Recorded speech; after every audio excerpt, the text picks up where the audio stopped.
अवधूत श्री गुरुदेव दत्त.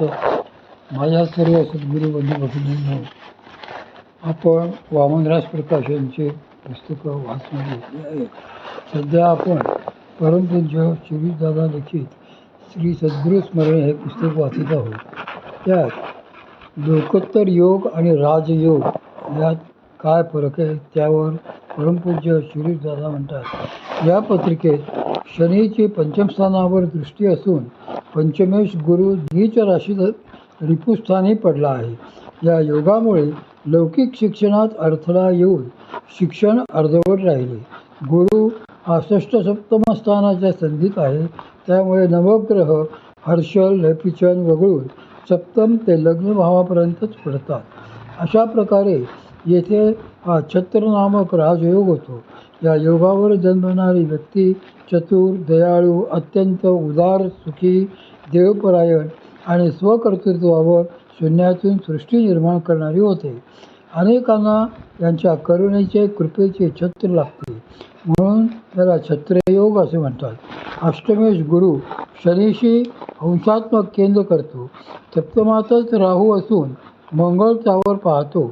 रवीशी गुरुचा फलितात्मक नवपंचम योग होतो. हा योग स्वेच्छा मृत्यूचा म्हणजे इच्छामरणी होण्याचा आहे. अशा प्रकारचा योग केवळ लोकोत्तर महापुरुषांच्याच पत्रिकांमध्ये आणि तोही क्वचितच आढळतो.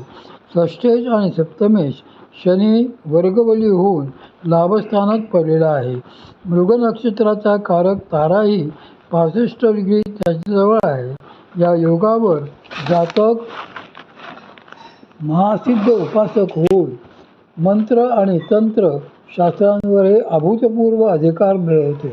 लग्नेश रवी या शनीबरोबर तेथेच पडल्यामुळे हा मनातून प्रबळ विरक्तता आणि संन्यस्त वृत्ती दर्शवितो. या योगावर स्वतंत्र परमार्थ चिंतन घडते आणि अंतस्फूर्तीही असते. सप्तम स्थानात शततारका कारक ताऱ्याजवळ राहू आहे. भावचलित गुरु संधीत येतो. शुक्र राहू षडाष्टक योग आहे. राहूवर मंगळाची दृष्टी आहे. रवी केतू नवपंचम योग आहे. त्यामुळे पत्नी सौख्य नीट लाभले नाही. प्रथम 2 अपत्यही जन्मून लगेच निवर्तली. त्रिभार या योग करविला. पुनर्जन्माविषयी अनुमान. अध्यात्म ज्योतिषशास्त्रात शनी हा पूर्वजन्मेचा कारक ग्रह मानला जातो. पूर्वजन्मासंबंधी काही विचार करायचे झाल्यास नवमांश पत्रिकेतील शनीची राशी लग्नस्थानी मांडून त्याप्रमाणे नवमांश पत्रिका लिहितात. या तयार झालेल्या कुंडलीवरून पूर्वजन्माचे आडाखे बांधता येतात. याप्रमाणे परमपूज्य श्री मामांची नवमांश पत्रिका जर आपण मांडली तर ती अशी होईल. या पत्रिकेत शनी उच्चीचा असून स्वराशीच्या शुक्राबरोबर चतुर्थेश आणि पंचमेश होऊन लग्नी पडलेला आहे. राहू शनी, शनी मंगळ, शनी चंद्र, राहू मंगळ नवपंचम योग आहेत. गुरु व्ययात आहे. गुरु चंद्र, गुरु मंगळ केंद्रयोग आहेत. हे सर्व विरक्तीचे योगच असून संन्यासाश्रम दर्शवितात. पूर्वजन्मी संन्यासाश्रम घेतलेला असावा हे यावरून स्पष्ट लक्षात येते. पूर्वजन्मीही प्रपंचसुख यथातथाच होते असे दिसते. षष्ठेश व्ययात असल्यामुळे एका जागी स्थिरपणे फार काळ राहत नसावे असे वाटते. असो, 2 महत्त्वाचे योग. आता मूळ नवमांश पत्रिकेवरून आढळणारे 2 महत्त्वाचे योग आपण बघूया. नवमांश पत्रिकेत चंद्र मिथुनेत असून त्याचा अधिपती बुध जन्मकुंडलीत शुक्र व चंद्राने युक्त आहे. तसेच जन्मकाल शुक्ल पक्षात दिवसा आहे. शास्त्राप्रमाणे हा गरुड नामक पुण्ययोग होतो. या योगावर जन्मणारा पुरुष महाबलाढ्य असा अध्यात्मशक्ती संपन्न अतुलनीय सामर्थ्यशील जन्मसिद्ध महापुरुष होतो. तसेच या मूळ पत्रिकेतील लाभ स्थानाधिपती बुध नवमांश पत्रिकेतील पंचम स्थानाविषयी असून लग्नकुंडलीत दशमेश शुक्राने युक्त असल्यामुळे अंगुली नामक भाग्ययोगही होतो. या योगावर जन्मणारा पुरुष परमभाग्यशाली होतो, ऐश्वर्यवान होतो. लग्नकुंडलीत द्वादश भावात चरराशी कर्क असल्यामुळे आणि भावचलित चंद्र शुक्र व नेपुचीने तेथेच असल्यामुळे धर्मप्रचारासाठी खूपच भ्रमण दाखवितो. उत्तरायुष्यात परदेश प्रवासही हा योग दाखवितो. चंद्राच्या धनस्थानी रवी व्यतिरिक्त ग्रह असल्यामुळे येथे सुनफा नामक योग होतो. त्यामुळे जातक स्वप्रयत्नाने धनार्जन करणारा, सचोटीने वागणारा, बुद्धिमान, कीर्तिवान, मातृभक्त असा पुरुष होतो. बुद्धीपलीकडला अगम्य प्रांत.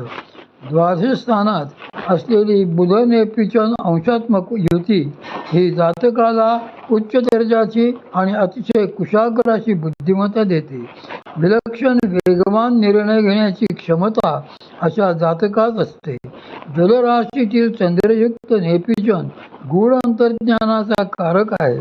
त्यामुळे अनेक देवतांची दर्शने प्रत्यक्ष किंवा स्वप्नद्वारा होतात. स्वप्नद्वारा अनेक घटनांचा पूर्वसूचनाही मिळत असतात. अतिशय उत्तम फळ देणारी अशी ही युती येथे आहे. ही युती भरपूर व दर्जेदार लिखाणही करविते. लिखाणात पांडित्यापेक्षा अंतःप्रेरणा अधिक असलेली दिसून येते. परमपूज्य श्री मामांच्या पत्रिकेतील ठळक आणि महत्त्वाचे असे ग्रहयोग अशा प्रकारचे आहेत. याच योगांचे अल्पमतीप्रमाणे शास्त्रोक्त विवरणही मी आत्तापर्यंत केले आहे. पण हे विवेचनही केवळ या महापुरुषाच्या अलौकिक व्यक्तिमत्वाची एक चुणूक मात्र आहे. याचीही हे विवरण करताना मला पूर्ण जाणीव आहे. केवळ या प्रकारच्या मार्गदर्शनाव्यतिरिक्त पत्रिकेवरून आणखी संदर्भ मिळणे कठीण आहे. कारण त्यांच्या वर्णनाला दिव्य आयुष्य लिहिलेला पुरवणारा, यथायोग्यतेने तोलू शकणारा मापदंड हा लौकिक असू शकणारच नाही. त्यांच्या कृपेने केवळ अनुभूतीद्वारा ज्याला ज्याला ते प्रत्ययाला येईल. कारण मानवनिर्मित शास्त्रांच्या आणि मानवी बुद्धीच्याही पलीकडला अगम्य असा तो प्रांत आहे. म्हणून हा लेखन प्रपंच केवळ अंगुली निर्देशरूप समजावा. हो, आपणा सर्वांना विनम्र प्रार्थना आहे. या लेखन प्रपंचाच्या निमित्ताने परत त्यांच्याच श्रीचरणांचे सतत चिंतन घडले. त्यांच्याच सुमधुर लीला आविष्कारांचा मागोवा घेतला गेला. ही कुठली तरी अपार पूर्वपुण्याची फळाला आली असावी. अवर्णनीय असा अलोट आणि असीम आनंद या चिंतनाने हृदयात उत्पन्न झालेला आहे. त्यांच्या करुणामय स्नेहाळ दृष्टीचा स्पर्श सर्व समर्थ आहे. याचीच ती अनुभूती आहे. हा आनंदच माझ्या आयुष्याचे पाथेय आहे. फार काय लिहावे, येथ माझे जी उरले पायिकपण आणि ते दासपण मिळण्यातच माझ्या आयुष्याचे सार्थक आहे. अवधूत चिंतन श्री गुरुदेव दत्त. उद्या आपण सद्गुरु देखणिया माये